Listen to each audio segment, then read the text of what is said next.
ఆనంద, ఇంట్లో ఏమైనా తీశారా దొంగలు? ఏమైనా విలువైన వస్తువులు ఏమైనా పోయాయా? లేదక్క, వాళ్ళు లోపలికొచ్చేవాళ్ళు కాదు.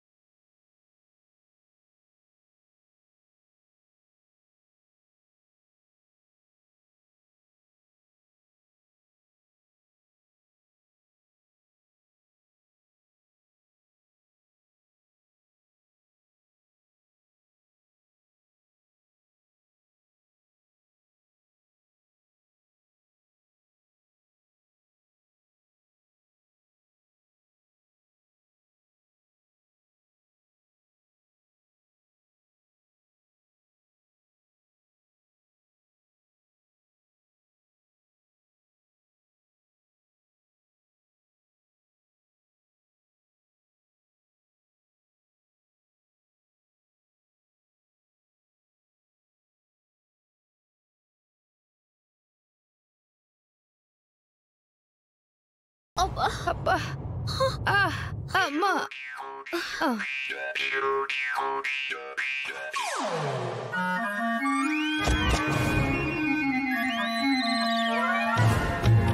అనన్య, మీరేంటి బయట నుంచి వస్తున్నారు? అదేనండి, దొంగల్ని పట్టుకోవడానికి పరిగెత్తాం కదా, పట్టుకోపోతే వాళ్ళు మమ్మల్ని కొట్టి పారిపోయారండి. నన్ను మరి చెత్త కొట్టేసి ఉండారు అల్లుడు గారు. అమ్మా, మీరు ఎంత ధైర్యవంతులైతే మాత్రం ముందు వెనక ఆలోచించకుండా చేస్తే ఇలాగే దెబ్బలు తినాల్సొస్తుంది కాంచనా. సరే సరే, ఎవరికి ఏమీ కాలేదు కదా, అందరూ పదండి. ఈసారి దొంగలు వస్తే వాళ్ళంతా చూస్తాను నేను. అబ్బా,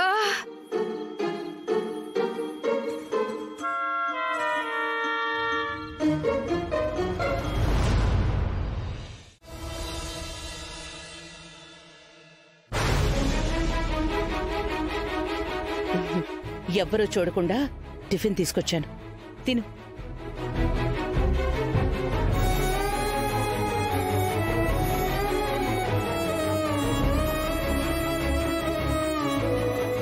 ఏమైంది శరణ్య?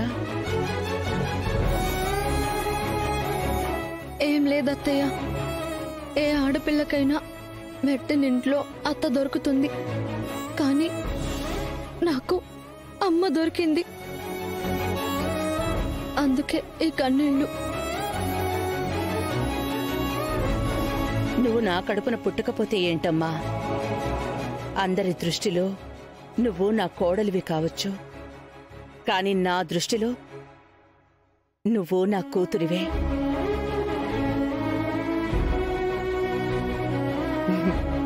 తిను. మీరు తిన్నారా? నేను తర్వాత తింటాను, ముందు నువ్వు తిను. మీరు తింటేనే నేను తింటాను. చిన్నపిల్లలా మారం చేస్తావేంటమ్మా, తిను. తిననంటే తినను, నేను అలిగాను.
అబ్బా, ఏంటిది ఇల్లంతా పొగ? ఏమైంది రోహిత్? ఇంట్లో ఈ పొగేంటి? అదే నాకు అర్థం కావట్లేదు పిన్ని. ఇంట్లో ఏదైనా నిప్పు అంటుకుందేమో, ఒకసారి చూసిరండి. అలాగే, నేను వెళ్తాను. మావి గారు, లేదు మావి గారు, నేను ఆల్రెడీ చూసే వచ్చాను. ఎక్కడ ఏం అంటుకోలేదు. మరి పొగంతా ఎక్కడి నుంచి వస్తుందమ్మా? పొగ ఎక్కడి నుంచి వస్తుందో తర్వాత చూడొచ్చు మావి గారు. ముందు ఇంట్లో వాళ్ళందరూ క్షేమంగా బయటకు వచ్చారో లేదో చూడండి.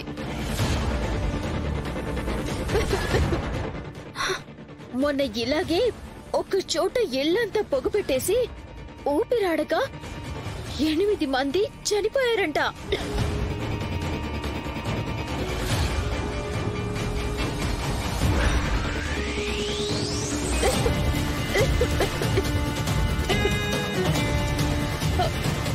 ఆనంద, ఎక్కడికి వెళ్తున్నావు?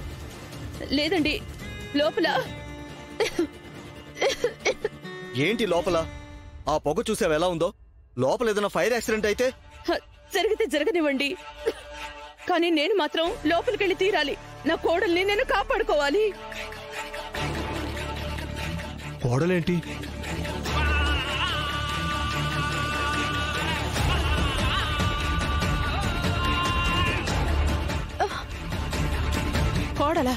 కోడలేంట ఆనందా? అనన్య ఇక్కడే ఉంది కదా. నేను చెప్తున్నది అనన్య గురించి కాదక్క, శరణ్య గురించి. శరణ్య లోపలే ఉంది.